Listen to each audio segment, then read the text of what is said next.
उदाहरण 3 देखिए। मान लीजिए कि एल किसी समतल में स्थित समस्त रेखाओं का एक समुच्चय है। एल क्या है? किसी समतल में स्थित यानी किसी प्लेन में स्थित सारे त्रिभुजों का क्या है? ये सेट है, समुच्चय है। तथा R बराबर L1 L2 तथा R बराबर यानी रिलेशन R बराबर संबंध R बराबर L1 L2 जहाँ L1 L2 पर लंब है ना। समुच्चय L में परिभाषित एक संबंध है। R एक संबंध है, प्रतिबंध दिया गया है L1 L2 जहाँ L1 क्या है? L2 पर लंब है, यानी L1 जो है L2 पर 90 डिग्री का कोण बना रहा है।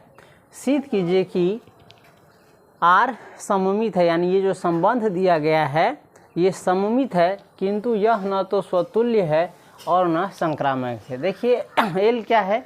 रेखाओं का समुच्चय है, यानी लाइन का समुच्चय है। ये लाइन देखते हैं ना, एक समतल में इस प्रकार का, इस प्रकार का, इस प्रकार का लाइन हो सकता है। ये सब क्या है? लाइन है। तो इस रेखाओं का क्या है? समुच्चय है। तो इसको साबित करना है कि ये क्या है? संबंध R जो है L1 L2 जहाँ L1 L2 पर लंब है, ये क्या है? यह क्या है? सममित है, लेकिन यह सतुल्य और संक्रामक नहीं है। तो देखिए कोई भी रेखा सिंपल सा है, R स्वतुल्य नहीं है, R स्वतुल्य नहीं है, यानी ये जो आपको प्रतिबंध दिया गया है, रिलेशन दिया गया है, संबंध दिया गया है, ये क्या है? स्वतुल्य नहीं है। क्योंकि कोई भी रेखा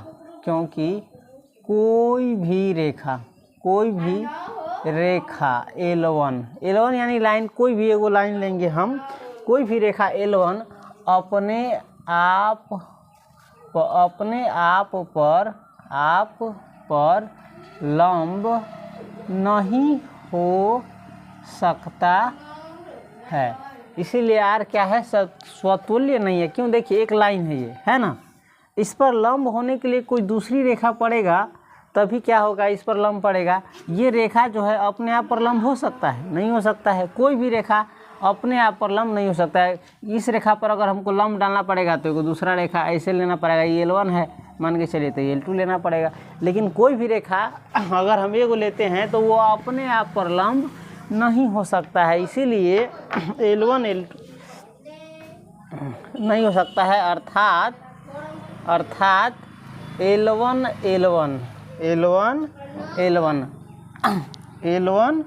L1 जो है क्या है?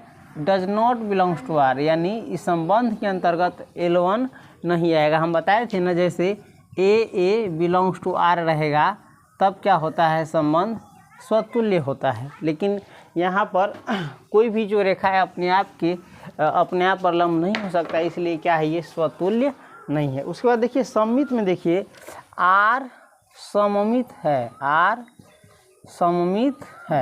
R क्या है? सममित है, यानी सिमेट्रिक है। क्योंकि देखिए क्योंकि L1 L2 belongs to R। यदि L1 और L2 क्या हो? संबंध R में हो, तो ये क्या करता है? इम्प्लाइज करता है कि L1 L2 पर लंब है, L2 पर क्या है? लंब है। कोई भी संबंध देखिए L1 L2 अगर R में है तो ये इंगित करता है कि L1 L2 पर लंब है, और ये इंगित करता है L2 L1 पर भी क्या है? L1 पर भी लंब है। देखिए कोई रेखा है, मान के चलिए L1 है ना, और ये रेखा है L2। अगर L1 पर L2 लंब है तो L2 पर L1 भी क्या है?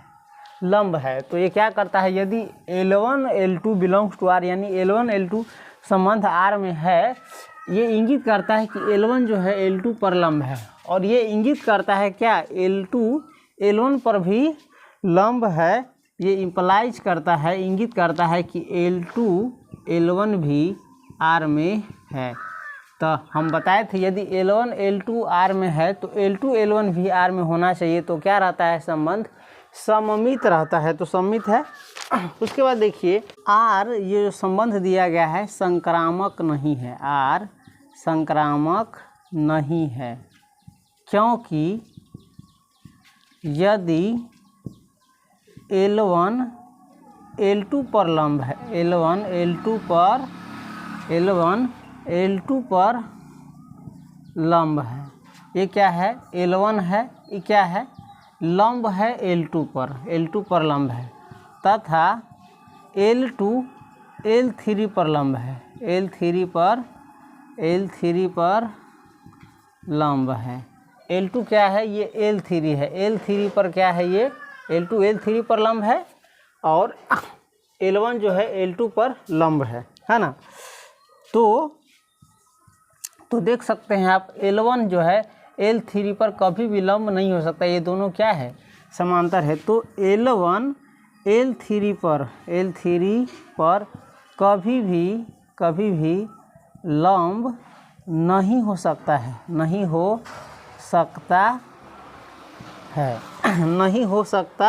है। वस्तुतः L1 क्या होगा? L3 के समांतर होगा, लंब नहीं होगा। इसीलिए अर्थात जो है, देखिए, अर्थात यदि L1 L2 R में हो, है ना, L1 L2 R में हो तथा L2 L3 R में हो, तो L1 L3 कभी भी R में नहीं हो सकता है ना।